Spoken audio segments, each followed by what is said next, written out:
everybody. Welcome back to The Road to Worship, where we bring spiritual connection to biblical knowledge. My name is Chase, and with me today is my very own father, Justin Avery. I'm so excited to have him on today. He is the founder of JRA Designs, whose mission is to create fashion pieces that should fit real bodies and celebrate the soul. Not standards of trend or weight, but elevating personalized design to pure art. From breathtaking wedding gowns to timeless, formal pieces and bespoke costuming, his studio has become a sanctuary for those who seek garments that reflect who they truly are. Each stitch, each silhouette is a testament to his passion, precision, and unfailing commitment to beauty. But his brilliance doesn't stop there. He is also a champion of conversation, community, and a driver for change in the Christian faith. He is the host of a YouTube series called How We Got Here, where he courageously unpacks the realities of racism and invites thoughtful dialogue and inspires understanding and social change in our churches today. His voice resonates not just through fabric and form, but through faith, justice, and cultural awareness. Ladies and gentlemen, my dad, Justin Avery. How's it going, dude? What'd it do? That felt weird talking about you like that. Not that I don't like talking good about you, but it's a very formal method of describing who you are. Well, it's interesting because you wrote that. I did. And when I read it, I was like, my son understands me. Hopefully I do. Hopefully I do. I've only known you for a quarter of a century. That's cool. Yeah. How you doing?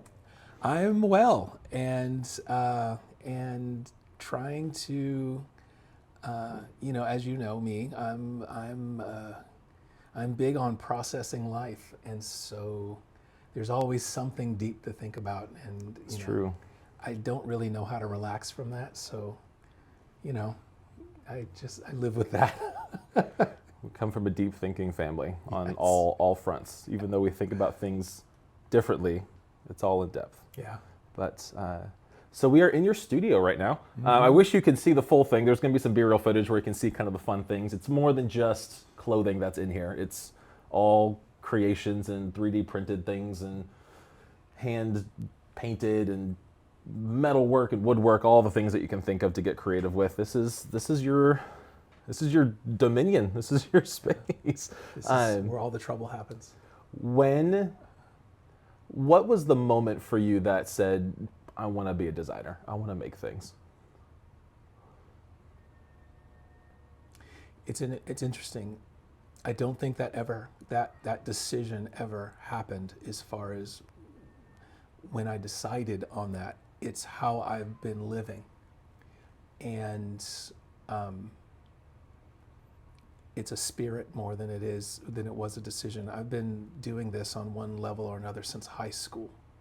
So it only happened that after being married for a couple of years that my wife took note that it was the only thing I was actually happy doing, and made the comment that should probably be your life then, because there wasn't really anything that sparked me like that.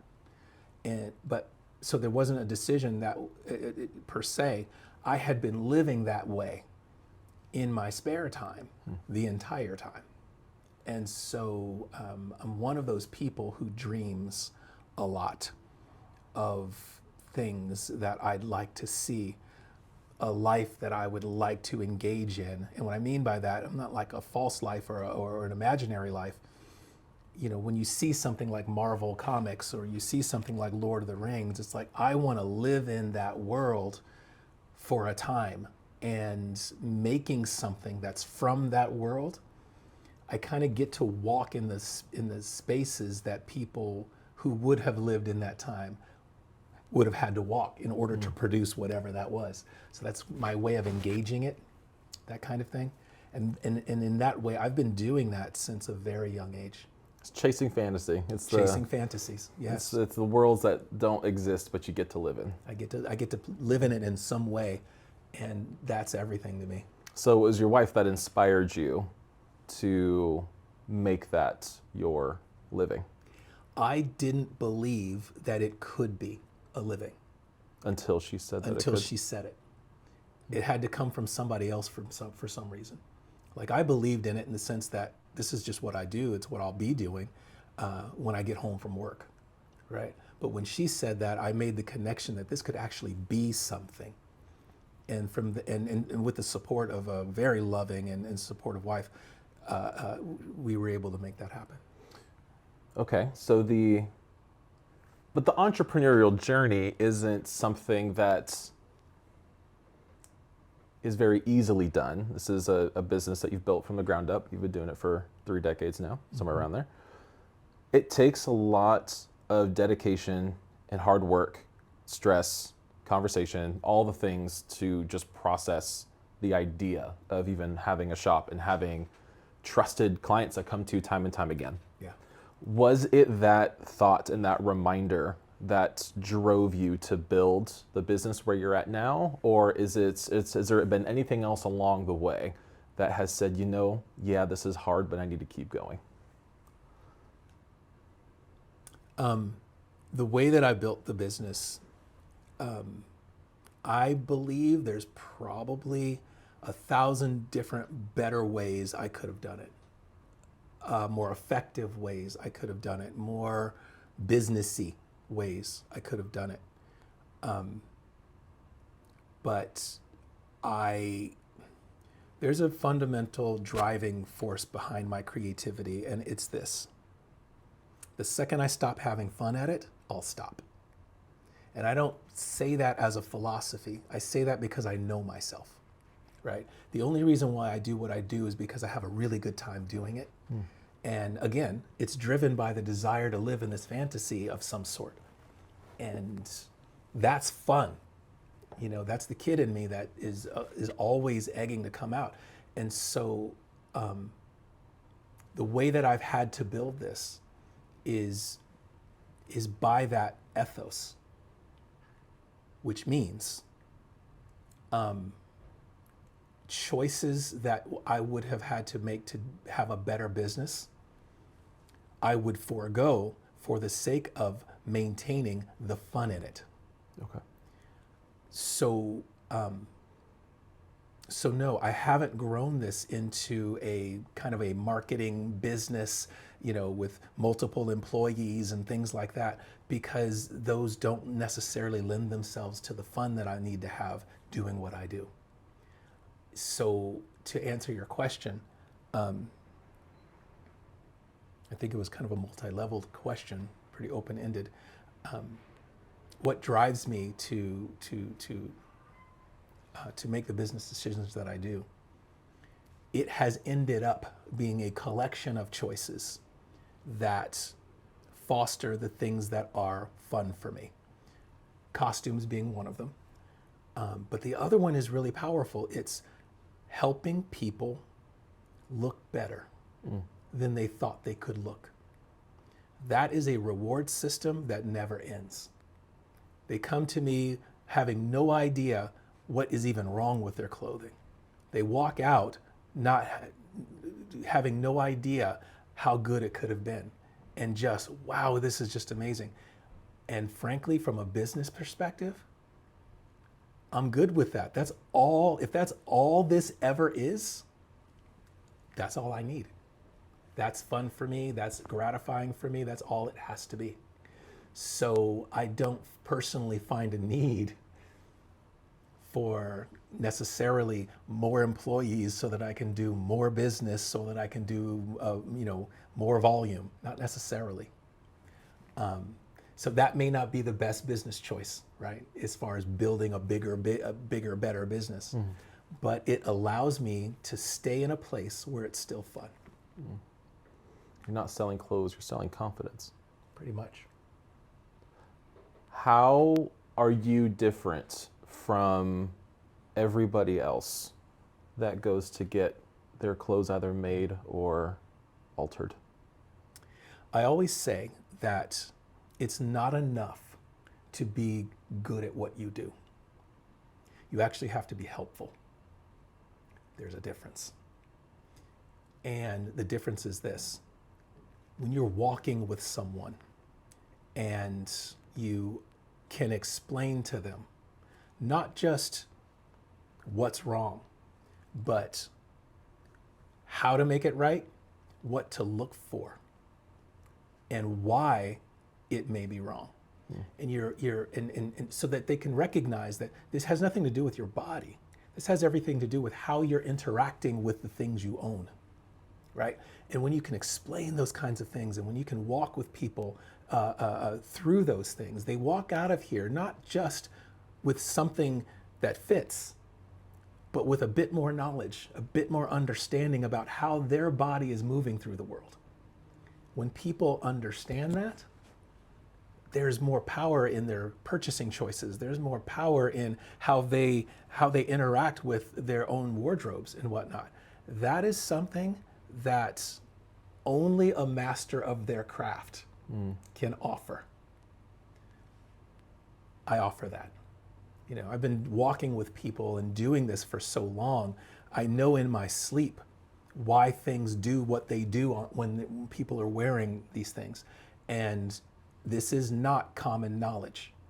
So when people come in and they learn a little bit about their bodies, or they learn a little bit about how this functions, they're walking out with way more than just alterations.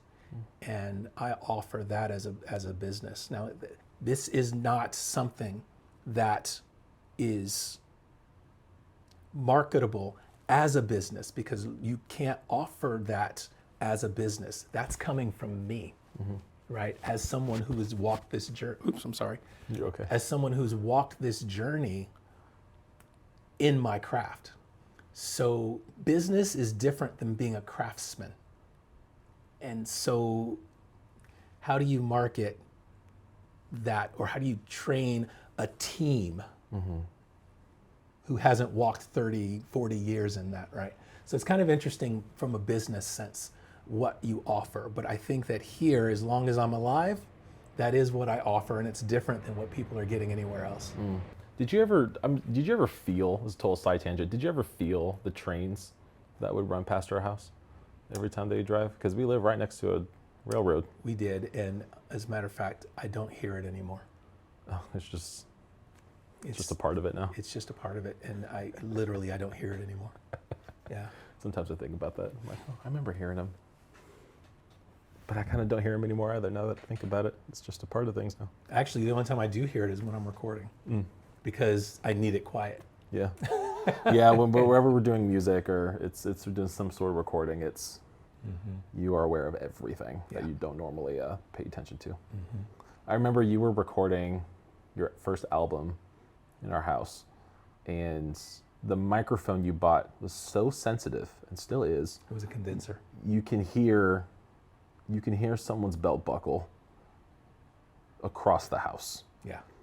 And the yelling I'd hear, quiet down, or hear like a mouse click or something if somebody was playing a video game. It picked up mouse clicks. Yeah.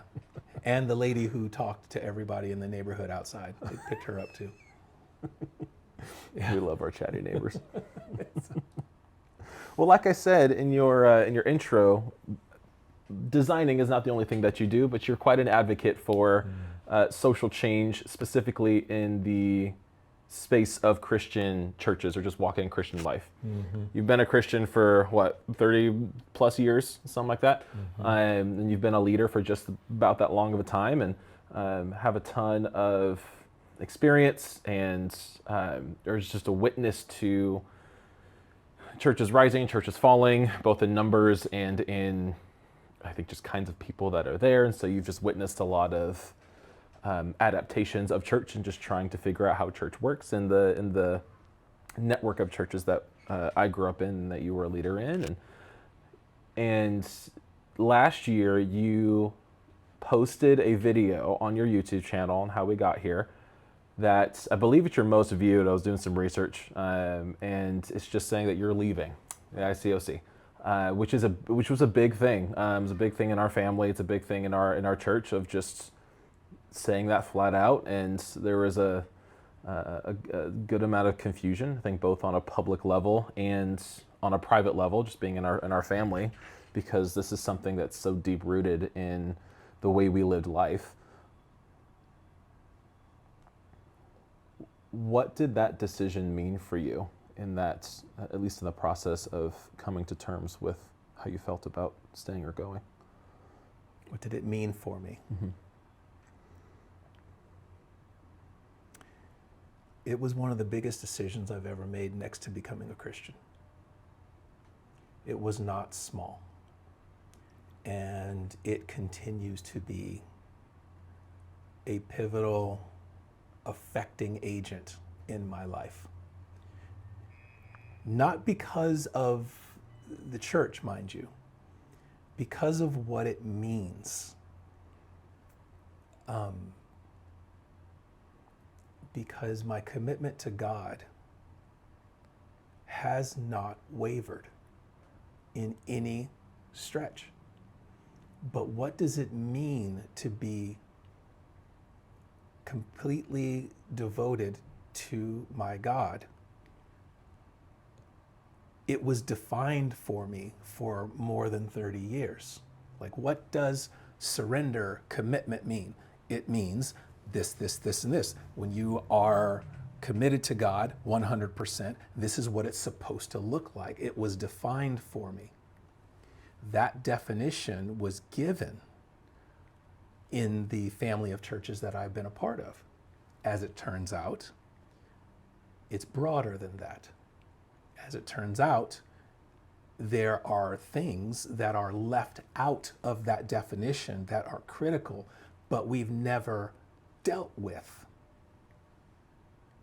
And as anybody can tell you, we are in an era of life right now that just a huge number of things are pushing themselves to the forefront of our consciousness that we have to have answers for, that we have to have a way of navigating. And these things, whether it's, transgender, gay, or racial issues, or you just name it, women's roles, or all of these things are pushing themselves that have not been correctly defined in the Christian churches. Or they've been defined as to what they should be, but they're not biblical. Or they've been defined by the church or by an institution when the Bible didn't go that far. So now our culture and our generations are shifting in their values. And the church, because it hasn't dealt with it or hasn't allowed the conversations to be very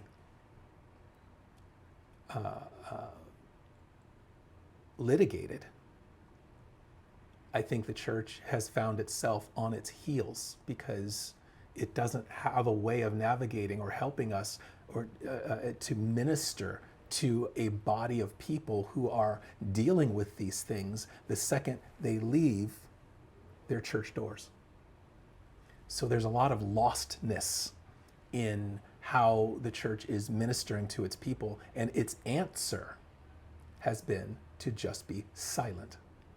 We don't talk about that here. And I don't believe that is I believe that is a direct inheritance of American culture. The American dominant culture is quick to not talk about what it doesn't have answers for. Mm. And so that's how the church has dealt with a lot of these issues, but now it doesn't have a choice. It has to deal with them, and it doesn't know how. So to answer your question, what does it mean?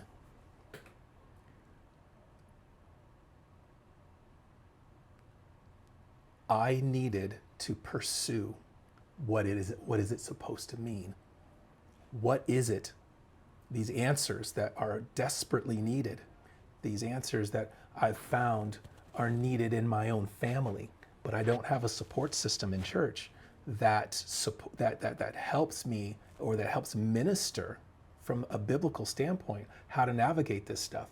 So what did it mean to me? I had to go and find it because I couldn't get it here. And so when I left, that's largely why, and and the answers don't come quickly, but I am closer to figuring that out now than I ever would have been had I stayed. You mentioned that one of the root issues in when I say ICOC, I mean it's an international network of churches, and no one church is the same. And so you'll see systemic problems, which is something you talk about, even though every church is unique and has their own flavor of the same problem. I'll be talking specifically about the churches that you have had influence in around our hometown of Santa Barbara. But one of the main points that you've observed as to be the root issue is a lack of devotion. Yes. And I want to expand on that because it's a bold claim that there's a lack of devotion in church, not only for racism, but a lack of devotion. How would you define devotion in a way that's measurable within our community that can lead to some sort of change? It's kind of hard to cause change if you can't measure what the progress is. Yes. When I speak of devotion, I'm literally talking about biblical devotion. And if you look at what they did in the book of Acts and how it uses the term, and then how it goes on to define the term using the acts that they did, it talks about, over and over again, as a matter of fact, it talks about what they were willing to give up for each other, what they were willing to endure for one another, and how they were complete in their pursuit of each other's benefit. It didn't seem like there was a limit. And what they did, as far as I can tell in the reading, whether it's Acts 2, Acts 6, or any one of the chapters, particularly between 1 and 12, where you see the things they engaged in, what it adds up to me is it didn't matter what the topic was. They responded to what was needed. So if you're looking at the Bible as a rule book, all you would see is, okay, what are the rules? Well, we just do exactly what they did. But if you look at the spirit of what they were doing, they just responded to the need of the moment. So if we look at that spirit, that means that we can look at, because we don't live in the first century. No. So the things that they encountered are not things that we would encounter now, for the most part. But we can apply the spirit of that and say, okay, well, what do we need now? And if we look at what's needed now, what would be the correct response in devotion to the people who have needs now? We would see that women need a whole lot more attention when it comes to women's roles. We need to deal with the fact that that women do not have the kind of roles today in society as they did back then. That has to change. So how do we respond to that need? Or do we just stick to the rule, right? So being devoted has everything to do with responding to that need. When it comes to racial issues, in Acts 6, it literally is not just a spirit, but it literally is a rule book for how they approached specifically racial issues with the Grecian widows, or the Grecian Jews and the Hebraic Jews had a bit of a conflict there. They were being left out, and the way they approached it was boom, boom, boom, boom. They got on it. They announced publicly what the issue was. They assigned people who were not only spiritual, but capable of actually handling the situation. And it doesn't say it in the scriptures, but you can tell they empowered people, not just spiritually, not just authoritative with authority, but also with, it doesn't state it explicitly, but financially. You can tell that they did it because the issue was food. The issue was people weren't being fed the way they needed to do. Where are you going to get the food? How are you going to get the food? Who's giving the food, right? Where are we getting that from? So somebody needed to go get it. What did they use to get it? Right? Did they farm it? Did they buy it? Right? They needed some kind of resources. So we know that they gave power, they gave resources, they put prayer, they put their best of their best on the topic in order to fix the situation. And so devotion, they responded to what was needed. And as a result, God blessed it. And that's, so to answer your question, what does devotion mean? It's that kind of heart.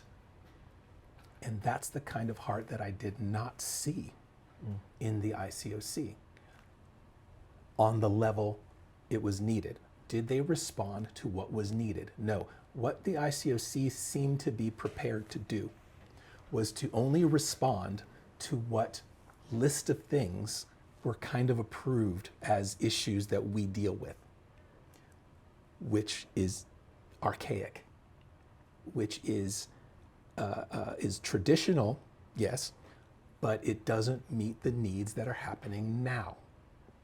And there was no responsiveness to that. And so much of the challenge and the problem that I had came with trying to get people to be responsive to things that our church, by, what's the word, by neglect or by omission, has taught one another that they don't have to worry about that stuff. Those are not topics that we have to worry about because we've decided that these are the things that we do. That was where the biggest rift in my relationship with the ICOC came. It's a hard topic to talk about. It's a hard topic to hear, especially when you are responsible for the spiritual well-being of other people. In your experience of trying to bring in these topics in a healthy but somewhat aggressive manner, because they're immediate needs, like there's people who struggled a lot with those issues that would happen in society, and they would show up to church, which would feel like a safe place, and feel the things that they're struggling with every day is just being ignored. Mm-hmm. So it is an immediate need that required some aggressive conversation to kind of stimulate that push. What was something that you tried to do in bringing these conversations into play and didn't work? Where was the adjustment, or was there one?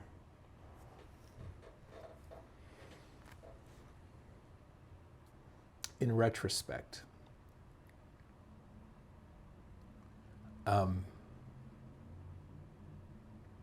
I was dealing with what I had come to learn or come to know as a no tolerance policy for the topics that I needed to discuss. So there was no way of approaching it at a depth that it was doing damage that would have been accepted. It's interesting what happens when you bring up an issue that there is a no tolerance policy for, an unwritten, unspoken no tolerance policy. The first thing to happen is for you to be pulled aside and told that you're out of line in one way, shape, or form. Which is what happened. That is exactly what happened. And then... By leadership, I'm assuming. Absolutely. Okay. Or by other people just in the church. They're like, wait a minute, you can't talk about that here. I was actually questioned by someone who was not in leadership at the time, but he said, who gave you the right to speak on these matters? Word for word, that was the question that was asked. Who gave you the right? And so that when I was asked that question, it explained to me the company I was in. That you can't talk about things unless it's been approved, first of all.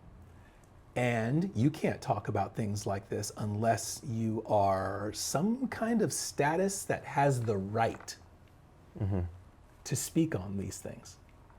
By the way, my answer to that question to that person was, I did. What was the specific topics that they had an issue with? Racism. By that same person, I was told that you are disrupting the peace of the church. And so... Were you? Yes. Yes.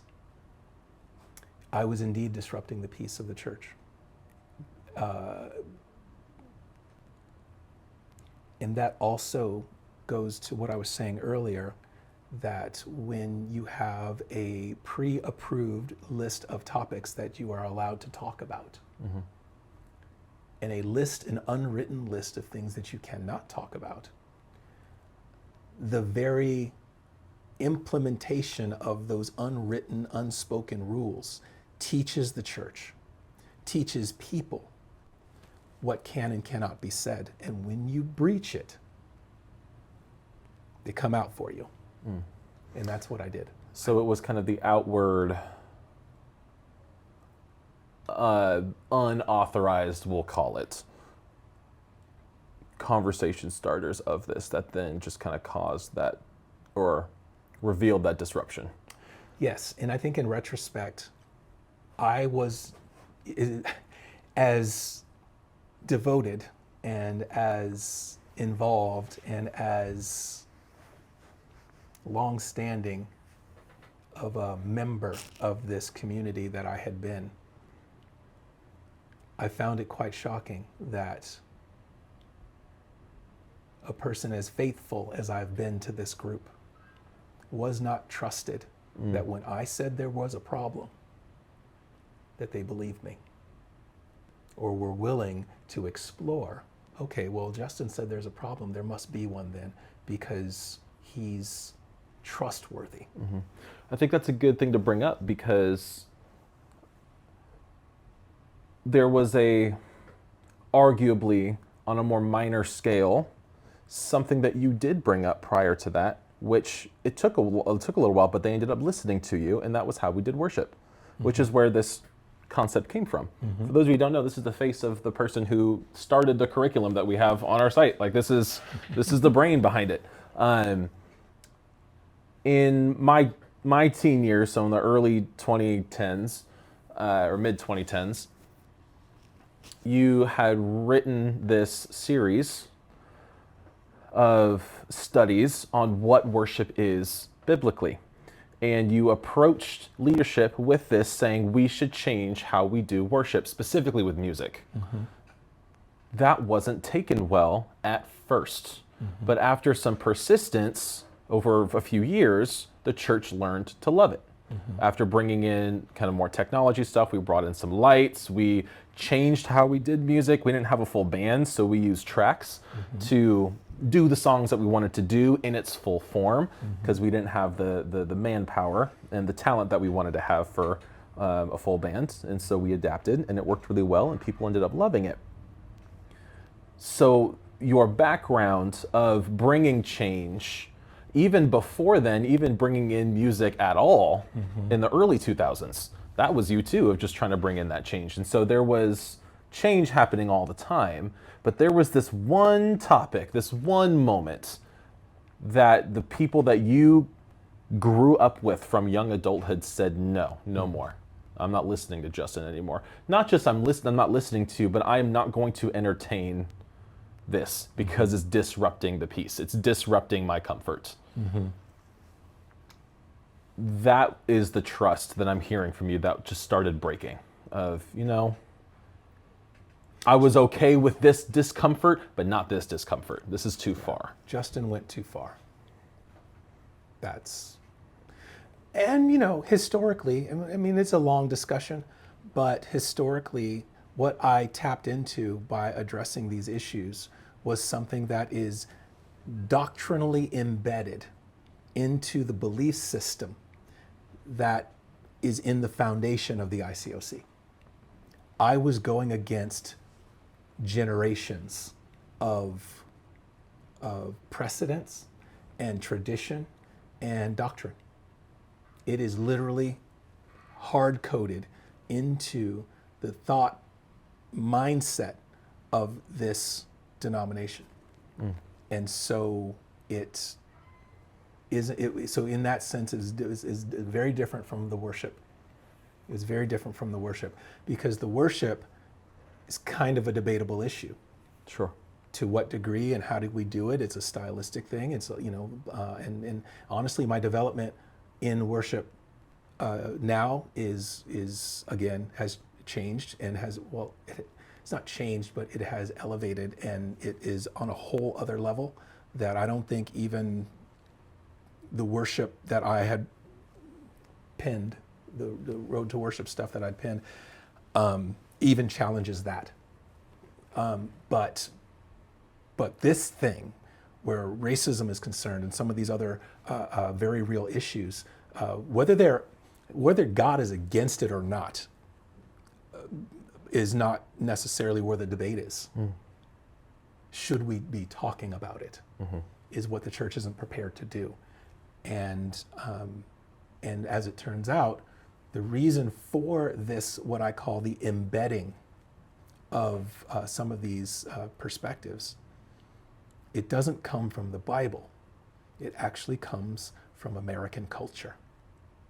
And like a lot of Christian religion in America, the American dominant culture has been fused with Christianity to the point to where people just take it for granted and assume that some of these principles that are not of the Bible are.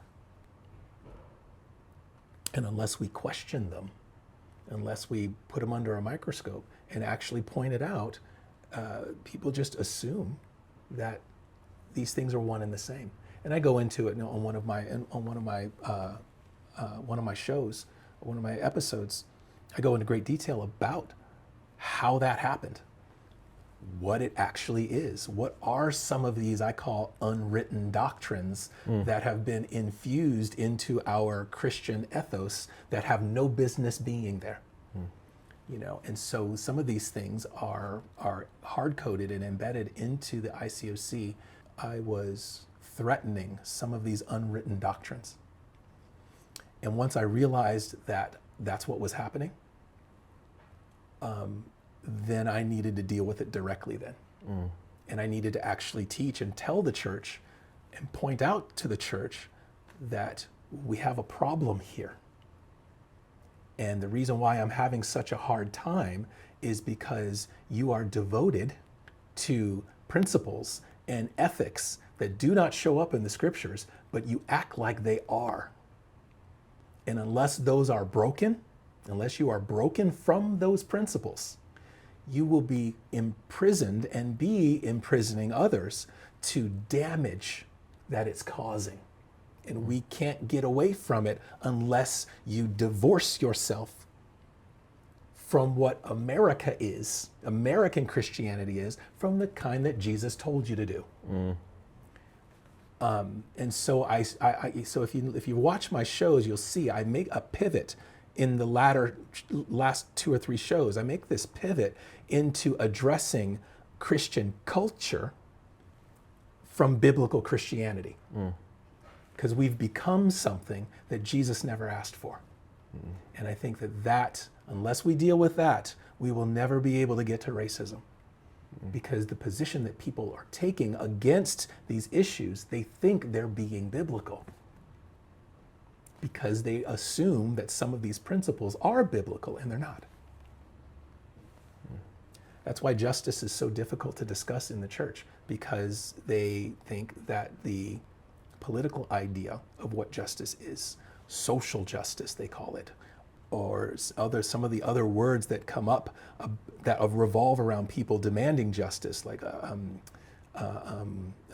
big one, DEI or woke, or some of these other terms that people have addressed as problematic in our society.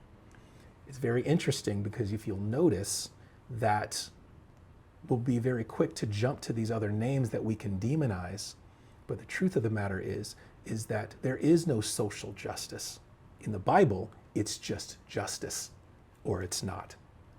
But if we notice how little that discussion is being taken place. So if the Bible does talk about justice, what is it? What does it look like? And how much time should we really be talking about that? My point is that we have a misread, misunderstanding, or a misappropriated set of values towards what our society teaches us about Christianity and justice and all of these things versus what the Bible actually says, what Jesus actually wanted. I mentioned a little earlier about worship, and that where I'm at in my worship journey is it profoundly challenges everything I've ever written about worship. And I'll state it in one question: where I'm at right now. Where in the Bible does it ever say that Jesus demanded us to worship him? I'll answer that for you just for the sake of time. It doesn't. Jesus never asked for it. He never asked for it. He didn't demand it. He didn't suggest it, not in one place. But yet, our way of approaching religion today is heavily on Jesus worship. Heavily. So we're offering Jesus something he never asked for. And now we can do study on that, and I'm actually working on this right now. But what did Jesus ask for? What did he expect? There's a scripture in the Bible that actually teaches us. It's when the guy comes up to him and says, "Good teacher," and Jesus was kind of annoyed about it. He's like, "Come on, why you call me good? The only good is God." Right? So you can kind of read into it a little bit and see that he was kind of miffed about being treated that way. And there's a couple of other scriptures of angels of God and things like that. And they're like, "Don't worship me. Don't fall at my knees." And, Jesus tolerated it, I think, but he didn't ask for it. And I think that if in our worship, if we were to look and take everything out that he didn't ask for, what do we fill that time with? Well, my first guess is, let's fill it with what he actually did ask for. Well, what did he ask for? He asked for us to live a certain kind of life, of which justice was a third of it. Right? So what should our worship services look like? What should the time we spend together look like if we're actually offering Jesus what he asked for? I think that would change things significantly. But I bring that up to say, what we've become is a list of things that we have just come up with, traditions and assumptions of what's written in the Bible, but things that aren't exactly there. Intentions of giving God praise and things, but it's not what he asked for. So if we actually gave God and Jesus what they were demanding of us,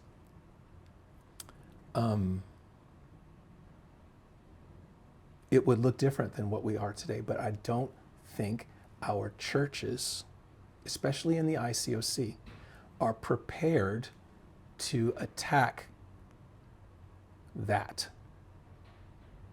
And I think it's for a very good reason, because especially in the ICOC, we've spent the last 50 years drawing in the energy and training one another to think a certain way about church.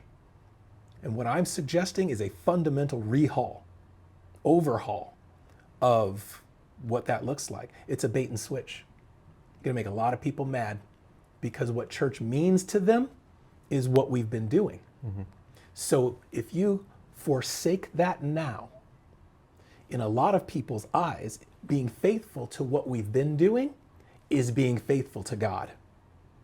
So now all of a sudden, the way it's perceived, we are no longer being faithful if we switch it, if we change it. And I think that is how I was viewed once I began talking about these topics that we're not allowed to talk about.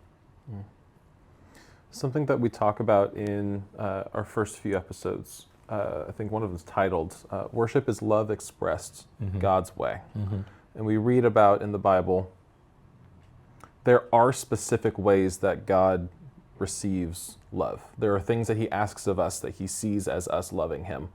The main thing is obedience in how we live. So worship isn't necessarily just what you sing on Sundays, even though that's a connecting time. It's how you live your life. And you mentioned that, which is it's probably going to be the most clipped part of this entire episode, is that Jesus did not ask for your worship. In some ways he did, if worship is defined as how you live your life for God. And so what I am curious about is definitions work together, because we are called to love him with all of our heart, soul, mind, and strength. We're called to pick up our cross daily and follow Jesus as his disciples, for those who choose to follow him. We are called to be serving and give to the poor. We're called to deny ourselves. We're called to do all of these things, which are components on how to live. We're not necessarily called to sing every Sunday, sing 5 songs in a structured manner. As we've talked about, worship is a lot bigger than that. I say all of that to say, or to ask,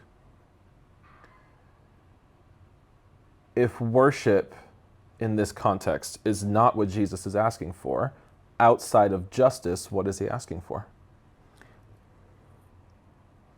The Bible teaches that the kind of worshipers that the Father seeks are people who worship in spirit and truth. And I think that the question that we should be asking ourselves now is, well, what's the truth? What is it in its entirety? And I think you just mentioned a lot of it, right? And I think we have a lot on straight. And like I said in the video that you referenced, as far as the one where I'm leaving, where we're talking about the word devotion. There's a ton of devotion in this church, more so than I've ever seen anywhere else. Yeah. Right? So I'm not saying that this is not a devoted people. And I make mention, I'm very clear to mention that in the video. The problem is not necessarily that there is no devotion. The problem is there is a line that does not get crossed when it comes to your devotion. Gotcha. Right? It only goes to here and it stops. And the fact that contained devotion, compartmentalized devotion, narrowly defined devotion. And when you can clear your conscience of not passing this arbitrary barrier that you've set up, God didn't set it up.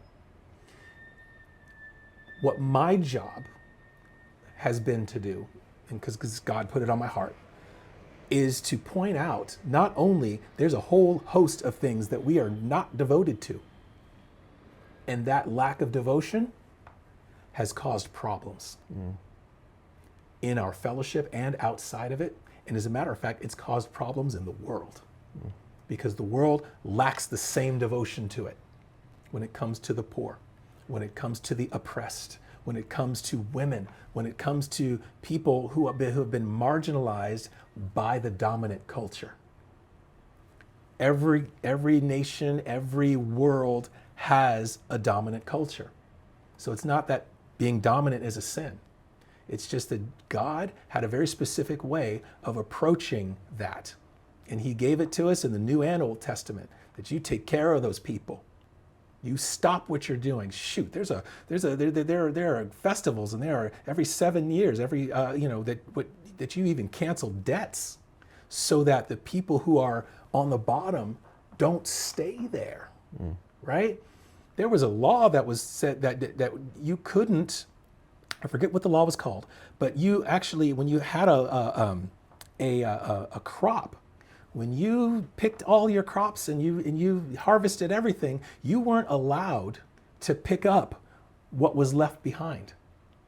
You had to leave it there for the people who were starving, and they would come and they would scavenge, and so so God had implementations in his law that made room for people who had less, right? So if we are paying close attention to the Spirit of God on these things, God prioritized that stuff. Those types of things are outside of what our idea of a devotion is, right? Those are options if you choose to do it if you want, but as a church, we don't deal with it. That's where I had a problem. And that's where, when I would go to church and I would sit there and listen to another sermon talking about the same topics that I've heard for 33 years and would not dive into what matters today. And then resisted and fought against me for trying to bring that up. I fought hard, and I fought with honesty and intensity, with passion, and I believe appropriate indignation.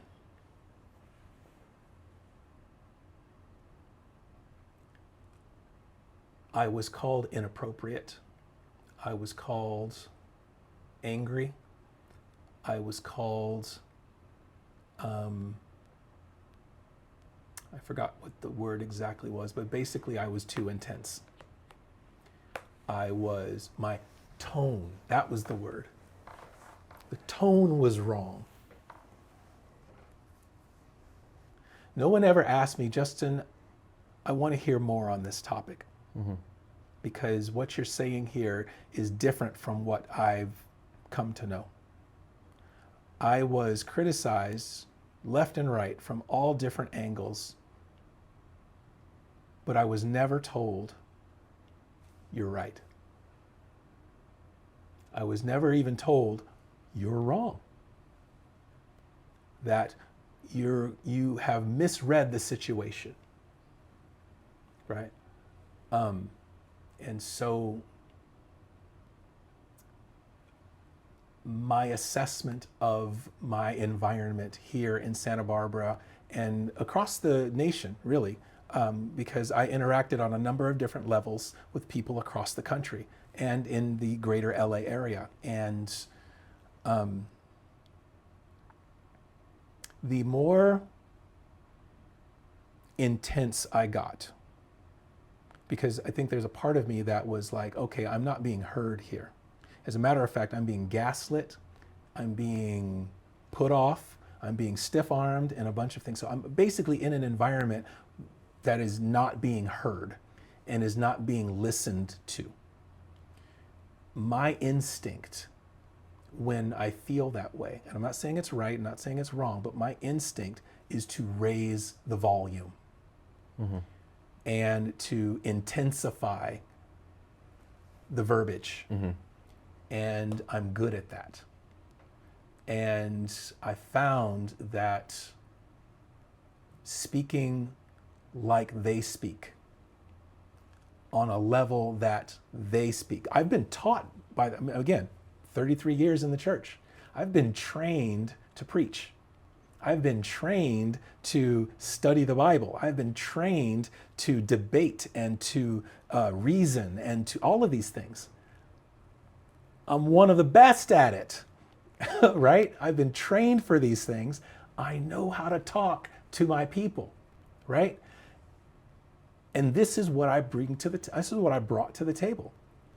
And the response was so resistant that it became with a few successive conversations with leaders in this movement, it got quite heated after a while. And then people started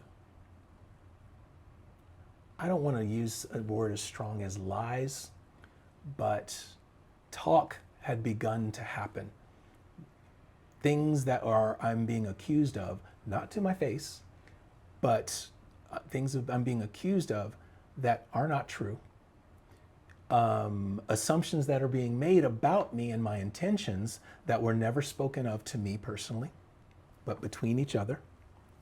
And I'm hearing about these things that are coming up, and so long story short, what I'm started to discover is that chaos is happening, and it's centered around me.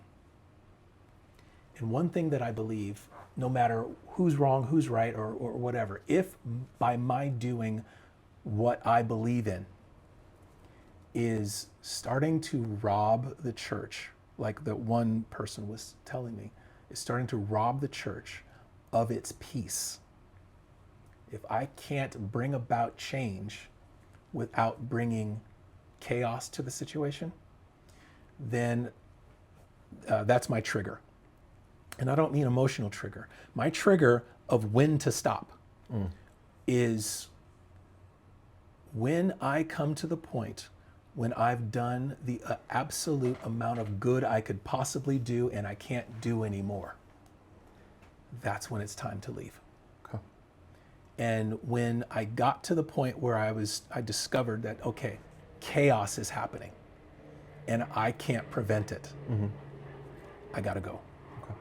And so my decision to leave the ICOC was when I discovered that I could no longer do any good in bringing the change that I needed to. The door, for whatever reason, it could be because I'm completely just doing it wrong, or that the door, or that the people are completely hard-hearted, some measure of both between the two, or whatever the reason, I couldn't tell. But one thing I did understand beyond the shadow of a doubt is that this door is shut. And if it's ever to open, it's not going to be by my hand. This is a God thing. So in the meantime, I have to leave in order for this peace to remain. So that was what brought that about. So it's not necessarily that worship isn't something that is bad or is something that we need to avoid. It's the way that church today has compartmentalized worship and isolated worship in the way that we're only comfortable worshiping is limiting to what Christ has asked us to do and showed us how to do when he was here. It was we're worshiping on a budget. Like there's reserves that we have that we could totally be using spiritually speaking that we're just unwilling to let out on the topics of service or like serving others in regards to being giving, or if that's just talking about things that people deal with every day. I think that if we did what Jesus actually asked for, we would be forced to look at issues that we have rejected as even spiritual things, like justice. Yeah. Right. So I think that now this is probably just conjecture, but I think that what worship looks like today for us has become what it's become because we don't want to do what he asked for.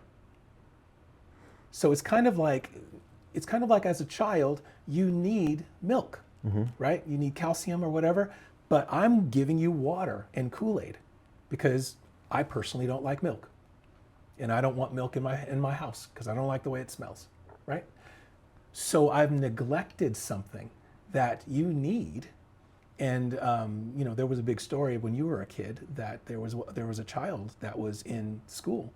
I don't know if you remember this, but they kept breaking their bones because they're just playing like kids, but they would break their bones all the time. And as it turns out, their parents had such a rigid view of veganism that they would not feed their child things with calcium in it, like milk. And so the child was very low and deficient in calcium. And so they ended up, obviously fixing that problem, but they didn't realize that they were causing a problem in the health of their child because their ideological convictions were actually causing a problem. And that I think the church is functioning the same way. Gotcha. But yeah, and so there are things about what Jesus asked for that we won't do because ideologically it goes against how we want to function.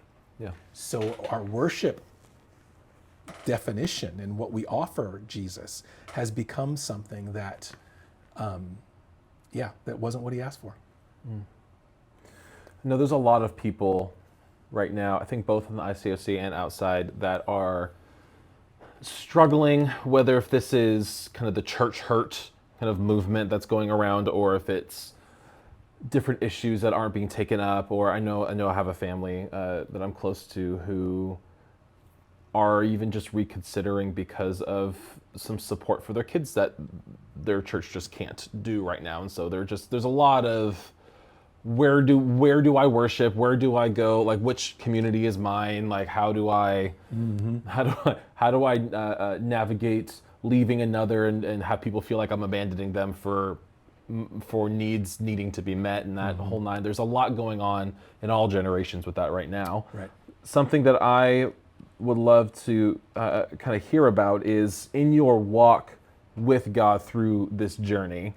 As you said that, your relationship with God your relationship with God was not the problem. Like that's not where the issue was, which could be a knee-jerk reaction as to when people leave the ICOC specifically. It's like, oh, they're leaving us because they're leaving God, when that's sometimes not the case.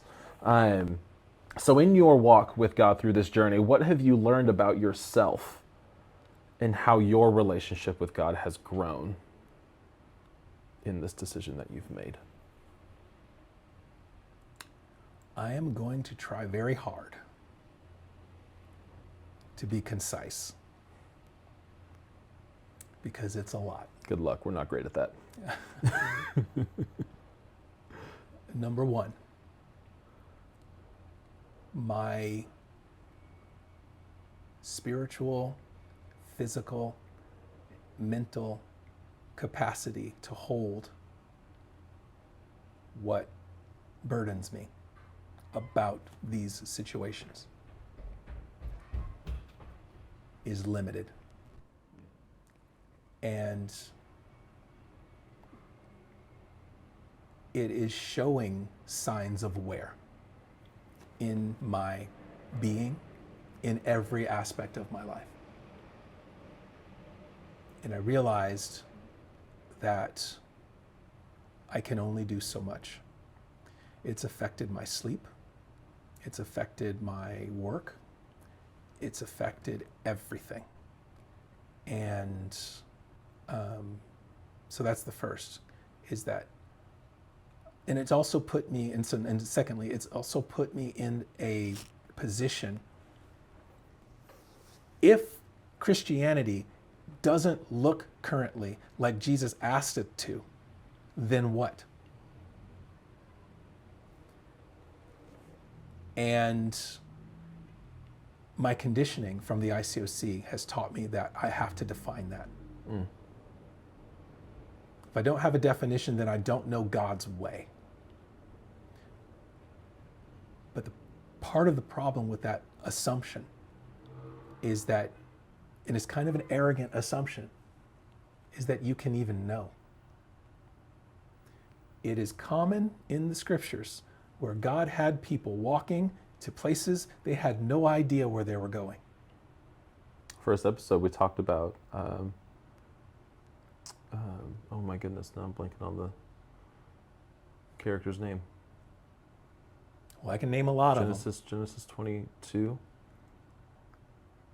Who had to kill his son on the mountain in Genesis? Gosh, you just made me forget his name. Abraham. I guess Abraham didn't know where he was going. Leave that out. Jacob didn't know where he was going.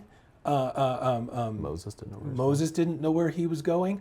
Honestly, Cain didn't know where he was going, or Adam didn't know where he was going. He just kicked him out. Paul didn't know where he was going at Right. first. Where was Jesus going when he went into the desert for 40 days?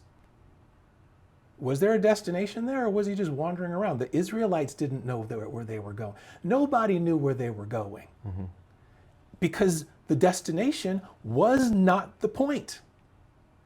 What God, it says it in the scriptures. If you're looking at the Hebrew words that are used, the reason why God had the Israelites in the desert for 40 years was to yada them, which is the most intimate word to get to know.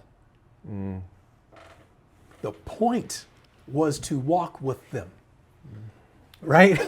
Wow. And so the point was not to get them to the promised land. We'll get there, but that was their honeymoon. Literally. Wow. And so when it comes to Quite a wedding I know. in Egypt. I know. For going with that analogy. So this idea behind knowing and having it all defined, again, that is coming from American culture, Western culture.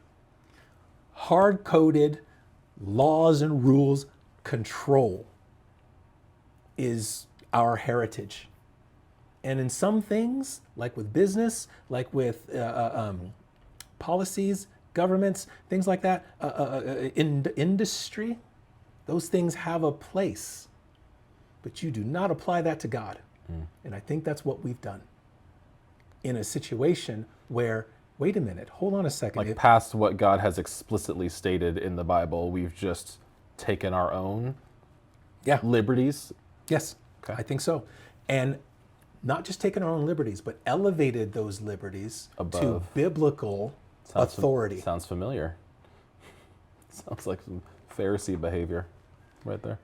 I think it's human nature to do it. But we've definitely done it, and it has caused a lot of problems. And now to hold to those unbiblical authorities is what it means in the ICOC, in my opinion, to be faithful. In all of that, how has your relationship grown with God? So, the third thing.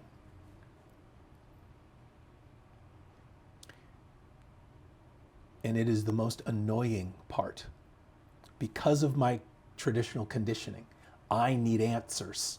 I need control. I need to know the path. I need to know the way. I need to know where we're going. That's how you've been wired. That's how I've been wired. So I'm continually trying to define it, knowing that at the moment, there isn't one. That I may not have a definition for the rest of my life. I may spend the rest of my life walking blind because that's what God wants. Not blind when it comes to my love for God, not blind when it comes to what it means to be a Christian and what the devotion looks like or anything like that. I'm very knowledgeable in the scriptures, right? That's not in question. But how do we do it? Or the destination. Well, for example, I no longer believe that what the Bible is actually asking us to do is possible to do on a grand scale. Like big churches. The amount, the kind of intimacy that's required of us, you can't do with more than 10 or 12 people at a time. So to clarify, it's not that, like you're not referencing like our Great Commission, like Matthew 28 is necessarily wrong, but the way we're currently doing it is not the vehicle to get there, being like these grand churches with 15, 20,000 people. It's maybe trying a smaller, intimate subgroups within your respective location. I think what the ICOC tried to do is they tried to build a big church and then segment it. And all that did, I don't think this was the intention, but the product of it, all it did was stress people out because we're living two lives. We're living a life of a big church and all the things that come with being a big church: administration, finances, political juxtapositions, all that stuff that comes with leading a big church, stuff that the Bible does not teach you to be in a big church. But we got to do it because now we're a corporation. Now we're this big old entity with overheads and all this other kind of stuff that distracts us from the intimacy that the Bible is requiring of us.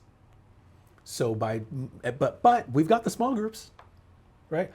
So it forced us into living two lives. We're living the life of a big church. We're living the life of a small church, and everybody's overwhelmed. What if we move the whole thing, the big stuff, move it out of the way, get it out of here, focus on the just the intimate stuff, and let it be what that is. A lot of this trouble that we've gotten ourselves into as a church over the last few years, especially with the legal lawsuits and stuff like that, is literally a product of what happens in big corporations, in big churches. You see it happening in the Catholic Church. You see it happening in all the other organizations. We've adopted a business model for the church, and as a result, are suffering business consequences. And I think that that was completely avoidable. But I think that for the sake of doing it big, converting the most people for the most, that industrial revolution type thinking, we ended up compromising some pretty important protections that we would have had if we just kept it smaller groups and more of them. Now, you can't control big groups that way that well. Mm-hmm. But I think God's grace covers that. So anyway, to answer your question about what have I learned in my walk with God on this, is that in moving towards a small church mindset, that we really don't know what the formula is. The only thing we know is that we don't want to hurt one another. Mm-hmm. And we don't want to adopt any of the things that caused the pain and the trouble that caused us to leave in the first place. Mm-hmm. So what does it look like and how do we govern that? We don't know. The only thing I do know is that I can only have so much to devote. And I'm willingly giving it. But I have to be humble about what works and what doesn't. Yeah. And so my walk with God is absolutely unnerving because I want a rule. I want a process. I want a doctrine because that's how I've been conditioned. And I'm walking in a space with my God where he won't give it to me. And rightfully so. So what am I to become? I have no idea. The only thing I know how to do is put one foot in front of the other. And I think that's the point. Going back to what it means to yada. The point is not the destination. The point is not the rule. The point is not the system. The point is not the organization of it. The point is to walk and get wherever you're going to get.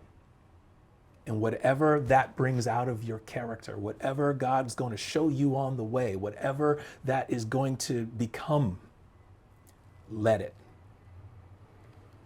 It's a different way of walking.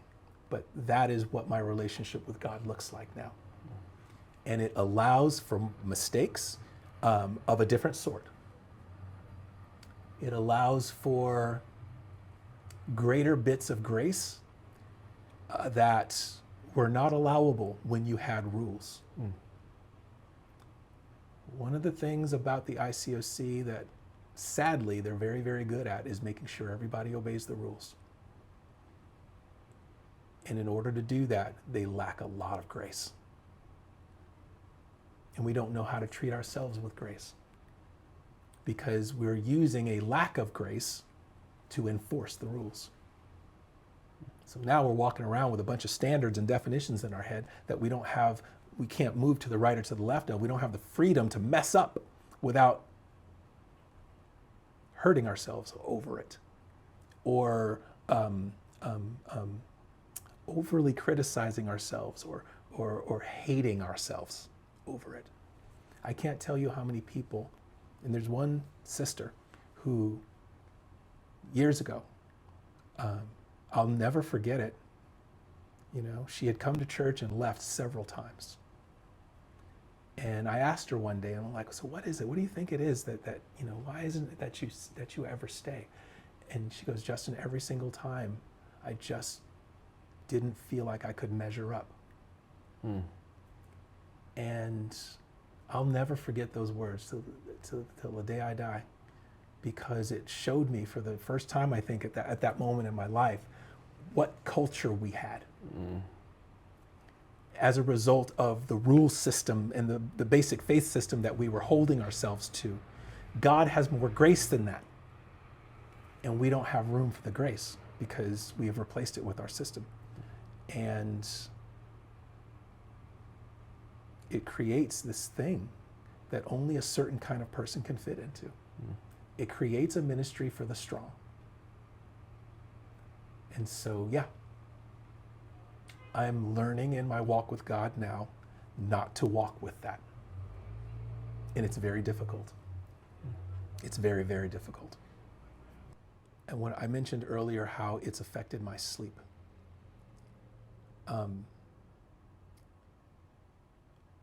there is a part of me that is and you'll know this because of the channel that I made. I'm forever trying to understand why things are the way they are, how we get here, right?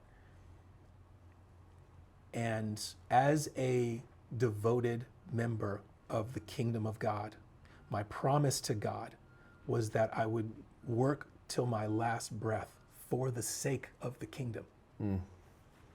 So when the kingdom goes left,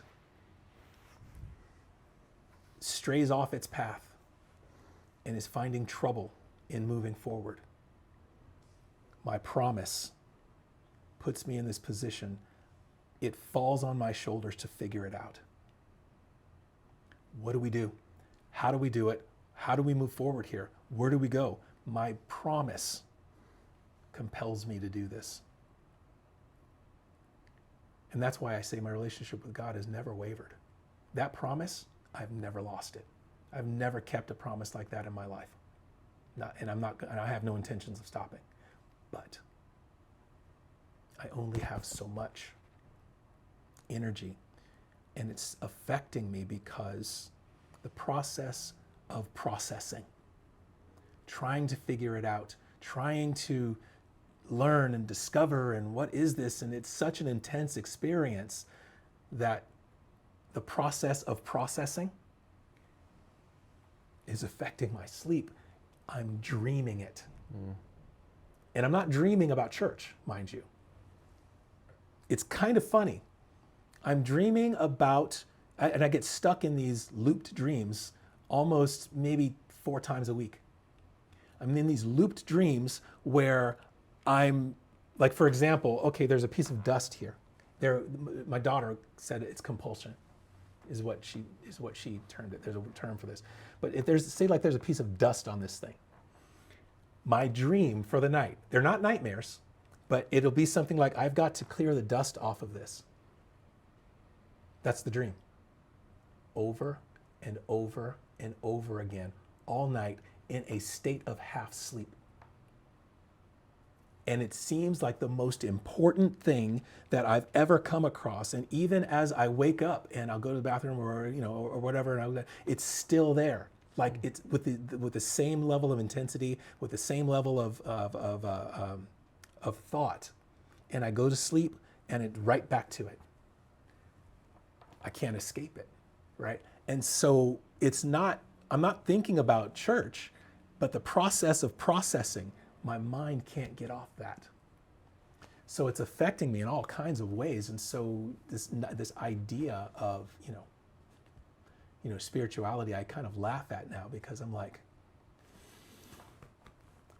when your mind is affected by what you're experiencing like that, how do you pray that away? You know what I mean? So it's affecting me in a lot of different ways. And that's,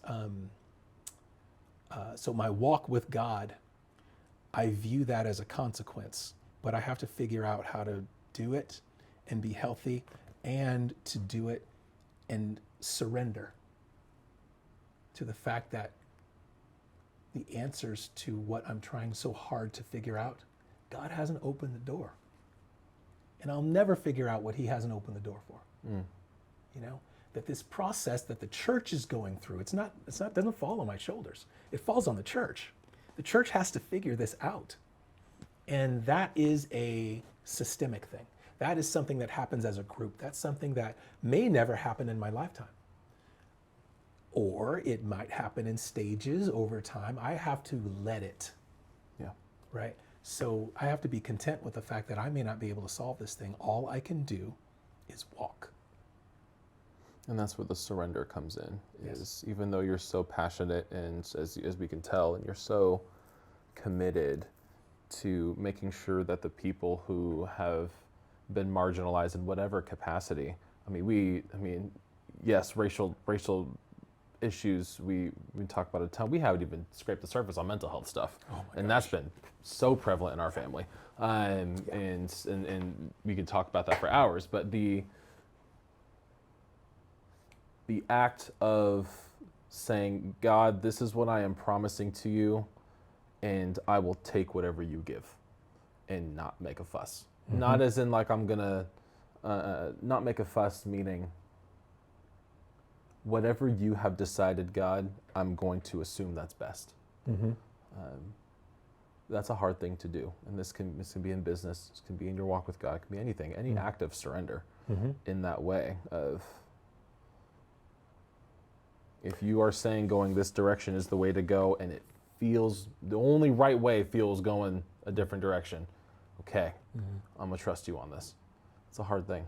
I think the only thing that I had to be okay with is to recognize how far I could go personally before it became a problem for me that I couldn't sustain anymore. You know, so it's okay if the church isn't ready. I've gotten to the point to where I'm like, I don't have an attitude. I don't have a, oh, somebody's at the door. I don't have an attitude about, hey babe, come on in. It's bad up there. So, you know, I don't really have an attitude. You talked about church hurt or in things like that. And it's like, I actually don't have an attitude at this point towards the church about being the way that it is. It's not ready. And there's a reason that it's not ready. It's not ready because it was designed never to be ready for certain things. That is going to have a logical consequence that will be forced on them at some point. And okay, that's the way it's going to have to be. I have to be surrender to that and say, in its time, right? And I can, so what I've had to do is, in addition to what you're saying there, is I've had to be okay, not just surrendering to God the outcome, but surrendering the pace of it. Surrendering how it has to go and what speed at which it goes, and then surrender to the fact that, okay, but in the meantime, can I be a part of it? Not and stay healthy at the same time. So I have to be humble to that too. Yeah. And so that means I have to have an immense, an incredible amount of grace on myself, and I have to have an incredible amount of grace on the church. We are a product, in this church, we are a product of tenets that were laid down before we were born that have a logical outcome that none of us can avoid. A lot of grace is needed. Yeah. So that's my thought on it. Thank you for sharing all of that. You're definitely not alone in the pursuit of the very small question, trying to find out what God wants to do with us, and where His path leads all of us. Yeah. In pursuing a relationship with Him. Something we talk about here on this podcast quite often is the community aspect that's required in life to just lead a good life. Whether if this is through your physical health, or if this is your mental health, or this is through your family, through your church, through different different aspects of your life require community. Living this life alone, I would argue, is impossible. We are wired to be social beings. Yes. And leaving your support system that you've relied on for 33 years and whom have relied on you for that long as well is a really tough thing to do in your pursuit of building a support system. Mm-hmm. Who are some people that have walked with you through this time of your life, and how did they help you? There's a number of people who were part of my former fellowship who left for their own reasons. And it's all centered. They're different reasons. Everybody's got a different thing.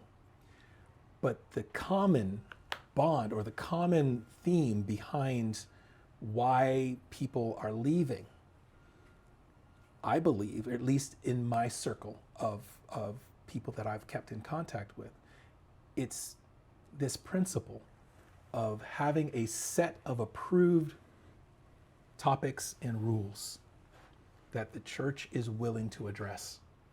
And because it won't deviate from this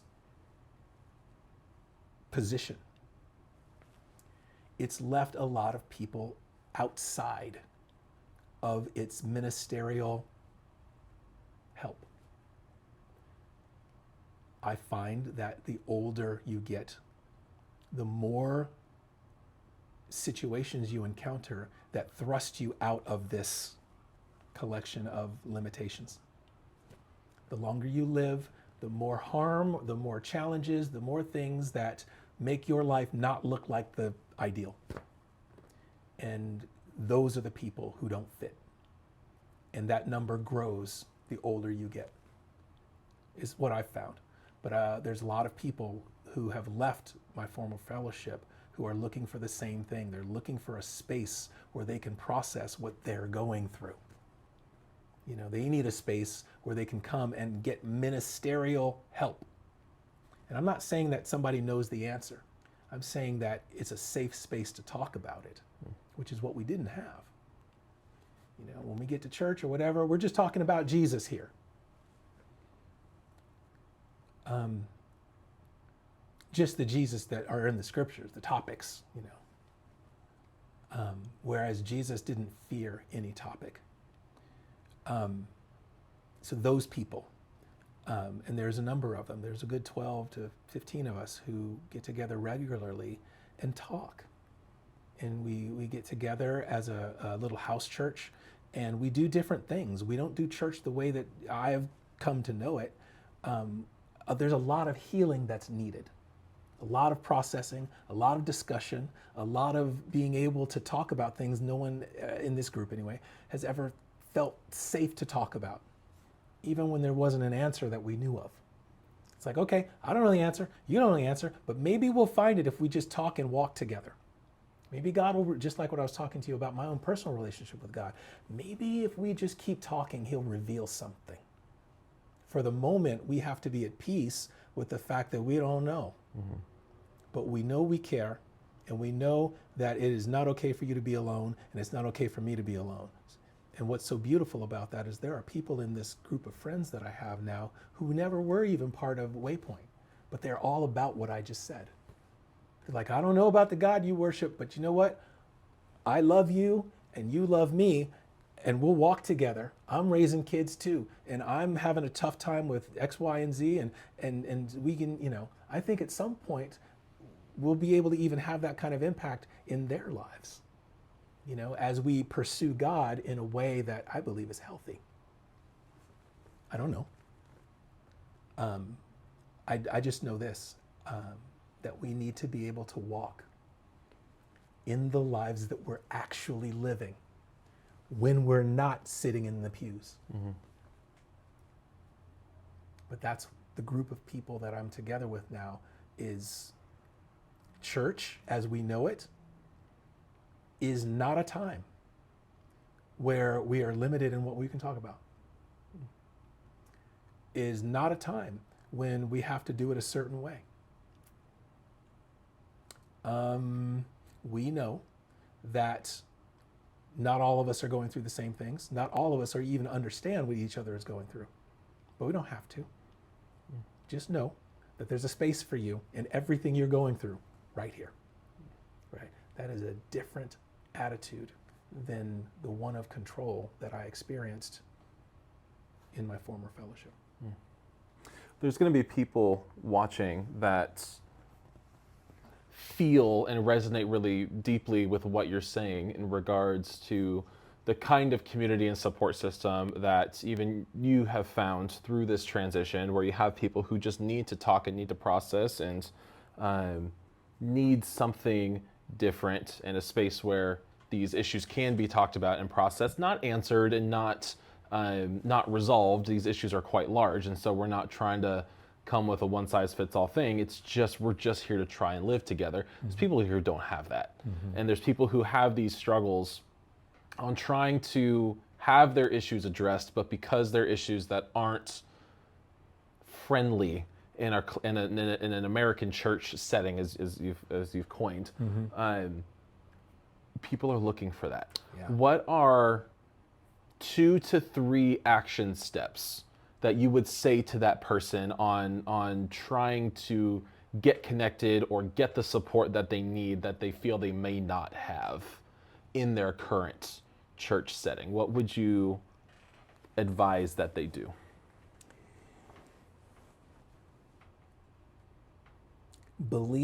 First of all, believe in the principle of Balaam's donkey. That's the first thing. What do I mean by that? God spoke his word through a jackass Quite literally. and saved a man's life with it. What that teaches me is that God is not limited by the belief system of people that you could go, the church that you go to. What I've learned is that some of the most harmful behaviors can come from the right church. And some of the most wisdom-based ways forward can come from the heathenest of heathens.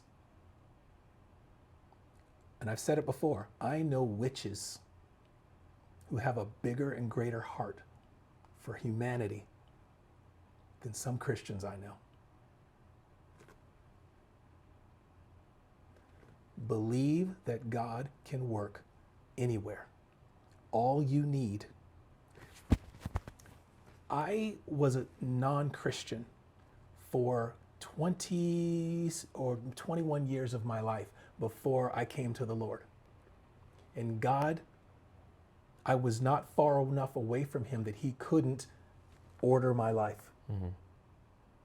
Right? So I don't care anymore where you are. What's needed is safe people. People you can talk to, and then they can talk to you. Start there. They don't have to necessarily be a part of the right church or the wrong church, because I believe in a God who will lead you where you need to go, no matter where you're from, no matter where you are. And I believe his grace is big enough to overcome whatever those obstacles are that might stop you from finding him. That cannot be stopped.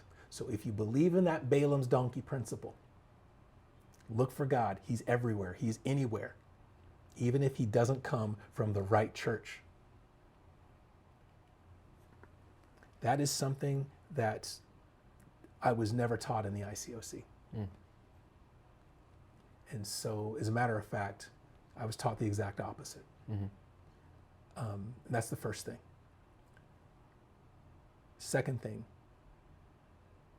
find your people. Find them. The Bible teaches where 2 or 3 are gathered, there I am among them. And I think that we cannot underestimate the power of that statement. Because of Jesus, there's 2 of us right here. That's all that was needed. Did I need a church? No.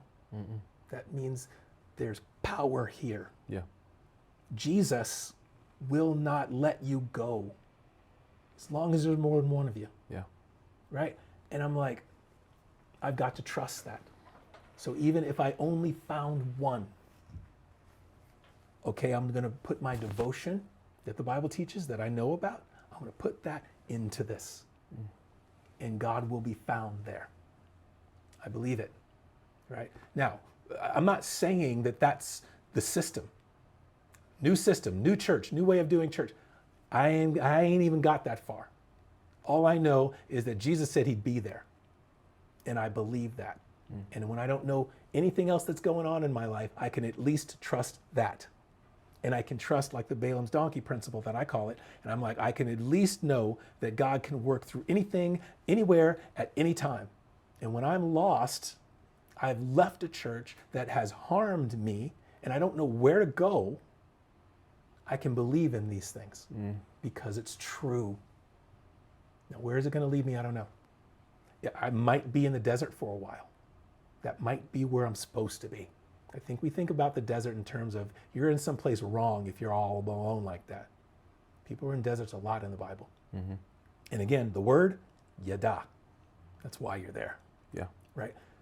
So if I believe in these things, then it sets my heart at ease because I don't have to have a name for it. I don't have to have the right group assigned to it. I don't have to have what I thought it should look like. I don't have to have answers for any of that. All I need is to trust in my God that he's leading me. And my God understands that we are in a situation right now that doesn't have a quick solution if we are ever to find one in this generation at all.